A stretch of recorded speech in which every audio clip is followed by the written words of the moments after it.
My boss stared at me across the polished conference table. His voice was cold and clear. "You can't bring your kid to work. Find a sitter or lose your job." Behind me, Junie squeezed my hand a little tighter. I could feel her fingers trembling. She didn't speak, but she looked up at me with wide eyes, as if she already knew this moment mattered. And it did. I wanted to say something. I wanted to explain that my sitter had a medical emergency, that I tried every neighbor, every parent I knew, that Junie would be quiet, that she just needed a corner for an hour, maybe less. But the words caught in my throat, so I just nodded. "I'm sorry," I whispered. "We'll leave." I reached for Junie's backpack and turned toward the door, trying not to cry, trying not to let the sting in my chest turn into something worse. That's when a man I'd never spoken to before stood up. He was seated in the client lounge, tall, well-dressed, holding a leather briefcase. His voice was firm but not unkind. "Excuse me," he said, stepping forward. "Is that the little girl who wrote me the letter about her mom working late?" The room froze. Even my boss blinked, caught off guard. The man reached into his suit jacket, pulled out his wallet, and flipped it open like he was about to show us his ID. But instead, he carefully unfolded a piece of crumpled paper. It was small, with bright pink crayon lines across the top. He smiled. "Because I've been carrying this letter in my wallet ever since I got it. And I think it's time I finally met the girl who wrote it." I didn't say anything. I couldn't. My mouth was still open from where the apology had stuck. Junie leaned forward slightly and stared at the letter. Then she whispered to me, just loud enough to hear, "That's mine." In that one moment, everything started to shift. The tension, the silence, the threat of walking away with nothing, gone. And for the first time in weeks, I felt something I hadn't let myself hope for: relief. But to understand why that moment changed everything, I need to take you back to where it really began, a week ago, when I thought I could handle everything and the world reminded me that sometimes even your best isn't enough. But sometimes something unexpected finds you, like a letter written by a 6-year-old in pink crayon. Something small, but powerful enough to open doors no one else would. When I first got the job at Larchwood and Blake, I thought it was my second chance. Not a dream job, but a good one. The kind that came with a proper ID badge, dental insurance, and a steady paycheck. After everything I'd been through, losing my husband, moving cities, raising my daughter alone, it felt like the kind of stability I couldn't afford to mess up. The office was always cold, the air conditioning cranked even in November. Fluorescent lights flickered above like they were judging you. The break room smelled like burnt coffee. It wasn't glamorous, but it was mine. I was the front desk receptionist. I checked in clients, scheduled conference rooms, made the best copies in the building, and remembered who took their coffee black and who wanted oat milk with a single sugar. I made it work. For Junie. Juniper Cole, my daughter, was 6 years old and the brightest part of every day. She had this way of understanding things without needing the full picture. She didn't complain when I got home late. She didn't cry when I missed bedtime stories. Instead, she started writing me letters. At first, they were little drawings, stick figures of us holding hands, hearts with "I love you, Mom" scrawled in red marker. Then they became short notes. She would leave them in my purse or my lunch bag or under my pillow. Things like, "I miss you, but I know you're helping people." Or, "I was brave today at school. I think you would be proud." She always signed them the same way: "Your Junie." Our sitter, Mrs. Feldman, lived 2 doors down and had watched Junie since she was 3. She was part of our little world. I trusted her completely. She baked cookies with Junie, helped her with homework, even taught her to knit. One Friday morning, I got a call just as I was pulling into the parking lot. Mrs. Feldman had been rushed to the ER with chest pains. Her daughter called from her phone and said they didn't know how long she'd be in the hospital. I remember gripping the steering wheel tighter, trying to keep my voice steady as I thanked her. I stared at the rearview mirror. Junie sat quietly in the back seat, swinging her legs and humming. It was too late to call anyone else. I had no backup plan, no emergency contact. My parents were gone. My sister and I hadn't spoken in years. I had coworkers, but no one I'd trust to take my daughter for a full day. So I did what I told myself I would never do. I brought her to the office. I told Junie she had to be quiet, that it was very important she not interrupt. I packed her coloring books, snacks, headphones, and my old tablet loaded with kid-friendly games. I made her a little corner next to my desk with a throw blanket and some pillows from the car. It looked like a nap nook in a library. She didn't complain. She smiled and said, "It's like, bring your daughter to work day." I smiled back, even though my chest felt tight. That morning passed without a single issue. She was quiet, polite, and stayed in her little corner. My coworkers gave her warm smiles and a few even waved. But by noon, the tone in the building had shifted. A high-profile client had arrived unexpectedly, a big account, one the partners had been chasing for months. I didn't know the details, just that everyone looked nervous and the office got very quiet. I noticed my boss, Grant Mallory, pacing near the elevators. Grant was the kind of man who wore the same navy suit every week and never said hello unless it was followed by an instruction. He ran the office like a chessboard, and we were all just pieces. I'd seen him fire someone for being late to a meeting. I'd seen him send a senior associate home for sneezing too loud during a client pitch. So when he walked toward my desk and spotted Junie, I felt my stomach drop. He didn't yell. He didn't raise his voice. That would have required emotion. He just looked at me and said, "What is this?" I stood up quickly, blocking his view of Junie. I explained, told him about Mrs. Feldman, said it would just be for an hour or two. I'd keep her out of sight. He shook his head. "We've discussed this. This is a workplace, not a daycare. Either find a sitter or reconsider your position here." Junie peeked out from behind me. She looked small next to the towering desks and gray walls. I could see her expression falter, the brightness in her eyes dim a little. I turned back to Grant and swallowed hard. My cheeks burned, my throat tightened. "I understand," I said. I didn't argue. I didn't beg, because I already knew I wouldn't win. I bent down, zipped Junie's backpack, and helped her into her jacket. She didn't cry. She didn't ask questions. She just took my hand and stood beside me, quiet and still. We walked toward the elevator in silence. I had no idea what I was going to do next, but I knew one thing for sure. I wasn't going to let her feel like she was the reason I failed. The elevator doors opened and we stepped inside. I pressed the button for the lobby, gripping Junie's hand tighter than I meant to. She didn't say a word. She just stood beside me, quiet and still, her small fingers wrapped around mine like she was holding on for both of us. I stared straight ahead, doing everything I could to hold it together. One more floor down and I could cry in the car, maybe scream into the steering wheel, maybe call someone, if there was anyone left to call. The doors hadn't even fully closed when a voice called out behind us, "Miss Cole, don't walk out like this." Grant. I turned. He stood a few steps back, flanked by 2 associates and a client who looked confused by the tension. Grant motioned for me to step out. I hesitated, then gently nudged Junie back into the hallway. The doors slid shut behind us.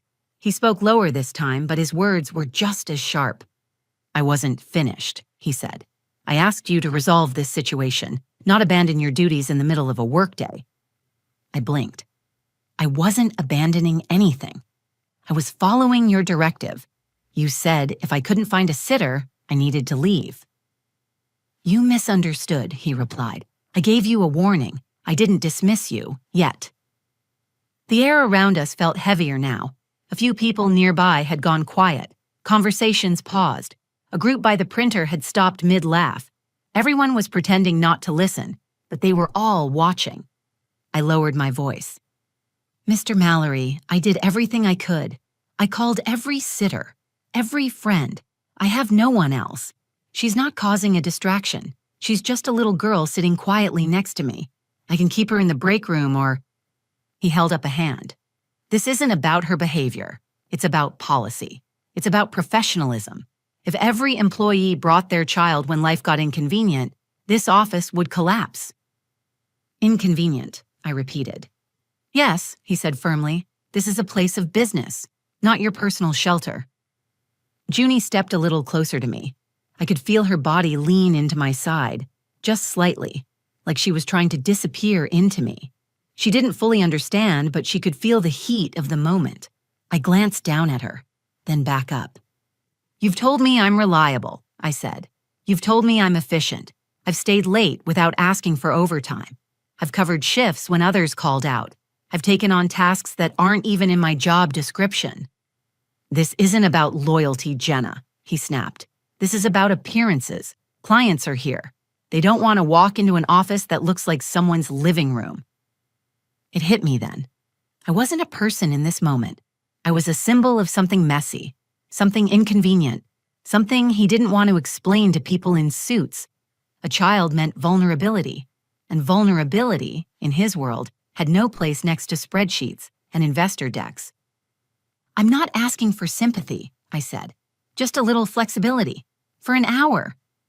Grant sighed and adjusted the cuff of his sleeve. "If you can't manage your responsibilities outside this office, then you're not qualified to manage responsibilities inside it. I expect better judgment from my team." He didn't yell. He didn't curse. He just issued a verdict. Junie tugged at my arm. "Are we going now, Mom?" I nodded slowly. "Yeah, baby, we're going." I turned to walk away. My legs felt heavy, but I kept them moving. He called out one more time. "Consider this your final notice, Ms. Cole. If this happens again, don't bother coming back." I didn't answer. I didn't look back. We walked toward the lobby. I could feel every step in my bones, the weight of what I was walking away from, the fear of what came next, the anger I hadn't had time to process. It wasn't just a job. It was health insurance. It was rent. It was the groceries I'd put back last week because we were already over budget. It was all the things I'd been barely holding together. And yet I never hesitated. Because when a man stands in front of your daughter and tells her she's an inconvenience, your decision makes itself. I pushed open the glass doors and stepped out into the sunlight. It was warm on my skin, but I didn't feel any lighter. I glanced down at Junie. Her face was calm, but her eyes searched mine. "Did I make things bad?" she asked. "No, sweetie, you didn't do anything wrong," I said quickly. "You were amazing. You're always amazing." "But you looked sad," she said. And Mr. Grant was mad. "I'm sad because it's hard right now," I told her honestly. "But I'm not sad because of you." She nodded, then slipped her little hand back into mine. We walked toward the parking lot in silence. I didn't have a plan, not yet. But I had June, and I had my pride. And sometimes, that's the only thing that keeps you standing. What I didn't know was that someone had been watching. Someone who recognized the little girl with the backpack and the pink sneakers. Someone who held onto a letter written in crayon. Someone who was about to change everything. The pavement outside the building felt hot under my shoes. I didn't notice the sun until it hit the back of my neck. Junie was still holding my hand, swinging her little backpack over one shoulder. She looked up at me, waiting for some sign that everything would be okay. I smiled, but it didn't reach my eyes. I was trying to stay calm, trying to keep my breath steady so she wouldn't hear the panic rising in my chest. She was too young to carry that weight. We reached the car. I buckled her in and closed the door gently. Then I leaned against the driver's side, gripping the door handle with both hands. My heart was pounding, not because I'd made the wrong decision, but because the consequences were real. Losing that job wasn't just about pride. It meant rent would be late. It meant grocery trips would get tighter. It meant I'd have to figure out school pickups without knowing where my next paycheck would come from. I got in and pulled my phone from my bag. I started scrolling through my contacts again, searching for anyone I might have overlooked earlier. A friend, an old coworker, someone who could take Junie for just a few hours until I figured things out. But every name I landed on had already said no or lived too far. My sister's number flashed across the screen. I hovered over it, then locked the phone. That door had been closed for years. I exhaled and rested my forehead against the steering wheel. "Mom?" Junie's voice was soft. "Are we okay?" I looked up and turned to face her. "We're going to be okay," I said. "We always figure things out, don't we?" She nodded. "Because we're a team." Her words hit something deep inside me. That's what I always told her when I had to work late or pick her up last from after-school care. We're a team. She never argued. She never made me feel guilty. I started the engine, but before I could pull out, I saw the building's glass doors swing open. Someone was walking toward us fast. At first, I didn't recognize him. Tall, well-dressed, a gray blazer and tailored pants. He had a purposeful stride. Then I remembered. It was the man who had been waiting in the lounge area earlier, one of the clients. He had been sitting with a coffee, checking his phone while everyone scrambled to impress him. I had greeted him briefly when he arrived. That was it. He stopped a few feet from the car and knocked on the passenger window. I paused, unsure. I rolled it down halfway. "Miss Cole?" he asked. His tone was polite but direct. "I'm sorry to bother you. Do you have a moment?" I glanced at Junie, then back at him. "I guess." He smiled gently. "My name is Reed Dawson. I was just in the meeting your firm was hosting. I saw what happened. I didn't mean to overhear, but your daughter—" He trailed off for a second. Then he reached into his jacket pocket and pulled out a wallet. Carefully, he unfolded a small sheet of paper. My stomach dropped. It was one of Junie's letters. "I got this a few months ago," he said. "You stayed late to help us prepare for a proposal. You probably don't even remember, but you sent over the final packet and this was tucked inside. A pink envelope. I figured it was a mistake, but I opened it anyway." He looked down at the paper and smiled. She wrote that she was proud of her mom for helping people, even when it meant missing bedtime. She said your job must be very important and that one day she wanted to work hard like you. I felt my throat tighten. My mind scrambled to recall that night.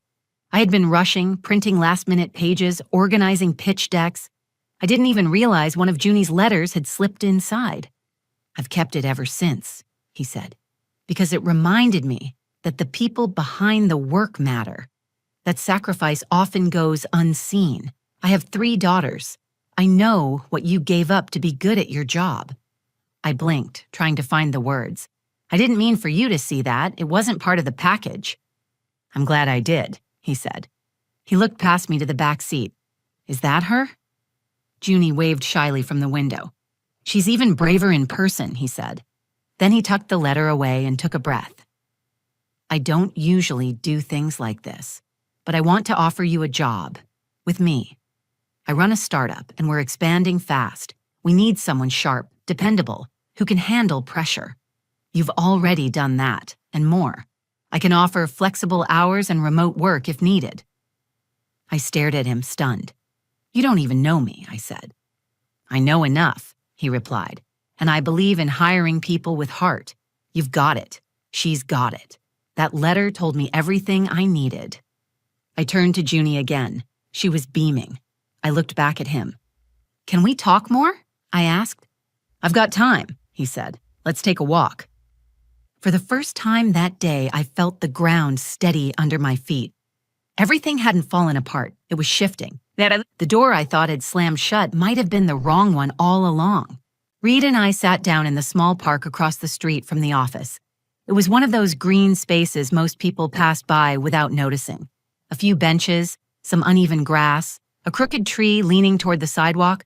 But in that moment, it felt like the most peaceful place in the city. Junie sat next to me, her legs swinging gently. She clutched her favorite pencil case like it was her shield. I could tell she didn't quite understand what was happening, but she could sense the shift. The tension in my shoulders had started to ease. My voice was calmer, my breathing steadier. Reed looked over at me and smiled. "I meant what I said. You're exactly the kind of person I want on my team." I gave a small laugh, unsure of how to process the moment. "Because of a letter, my daughter accidentally slipped into a client folder?" He shook his head. "Not accidentally. Life doesn't hand you things like that without reason. You've been showing up, putting in the hours, holding everything together. That letter just made it visible. It reminded me that behind every polished presentation and perfect report, there's someone like you sacrificing to make it happen." I looked at the grass beneath our feet. I never expected anyone to see that. He leaned forward, elbows on his knees. "This industry talks about values all the time. They use words like integrity, leadership, loyalty. But when it comes time to show compassion or flexibility, most of them freeze up. Your boss didn't see your worth because it wasn't convenient. But I do." I looked at him, unsure of how to respond. I don't know what to say. "Say yes," he replied, "to something better." I glanced at Junie. She was watching birds pick at breadcrumbs near the bench, her attention drifting back and forth between us. "What would I be doing?" I asked. He smiled. "Client success management. You already know how to anticipate needs, organize chaos, and stay calm under pressure. We'll train you on the tools, but you've already got the instincts. We're building a culture that supports working parents, not punishes them. My heart skipped. Would it be remote? 3 days from home, 2 in office, and your hours can flex as long as your clients are happy, full benefits, and double your current salary. I stared at him. You're serious? I'm always serious about good people, but I don't just want you for your skill. I want you for what that letter told me, that you love deeply, that you keep showing up even when no one sees. That's who I want representing my brand. I looked at Junie again. She turned to me and smiled. Can I come to your new work sometimes? She asked. If I say yes, I said, turning back to Reed, I don't want it to be charity. It's not, he said firmly. This is a smart business decision. You're an asset. And one day you'll be training other people how to handle pressure with the kind of grace you showed today. My chest ached in the best way. For the first time in a long time, someone wasn't asking me to shrink. He was asking me to step up, to take space, to believe I deserved it. I'll do it, I said, finally letting myself smile. I'd be proud to work for someone who sees people, not just positions. Reed nodded. Good, we'll get the paperwork started, and you can start next week. As he stood and shook my hand, I felt a rush of something I hadn't let myself feel in weeks. Relief. Not just the absence of pressure, but the kind that brings tears to your eyes because it means something better is beginning. Junie grabbed my hand as we walked back to the car. Her steps were lighter. She looked up at me with that confident little grin she always had when she knew she'd been right about something. Mom, she said, I told you the right thing would happen. I nodded. You sure did. As we pulled out of the parking lot, I glanced back at the office building. The same people stood behind the glass. The same rules, the same suits. But they weren't mine anymore. I wasn't going to explain myself to them again. I wasn't going to apologize for being a mother. Someone saw my worth, not in spite of my motherhood, but because of it. Back home, I made Junie her favorite dinner, grilled cheese with tomato soup. I sat across from her at the kitchen table, and for once, I didn't check my email. I didn't think about deadlines. I didn't worry about tomorrow. She pulled out her crayons and a fresh sheet of paper. I'm going to write Mr. Dawson a thank you letter. I laughed. You might want to use a bigger envelope this time. She grinned. I will. That night, after she went to sleep, I sat alone in the living room. I opened my purse and pulled out one of her old notes, the one that had slipped into my work folder months ago. I know you're helping people. I miss you, but I'm proud. I had read it a dozen times before, but now I read it differently. It wasn't just a message from my daughter. It was a truth that had finally been heard. A week later, I sat at my new desk in Reed Dawson's office, sipping warm coffee from a real mug instead of the disposable kind I used to hide in the break room. The sunlight from the window lit up the room with a softness that felt more like home than anything I'd known at work before. I wasn't just answering phones anymore.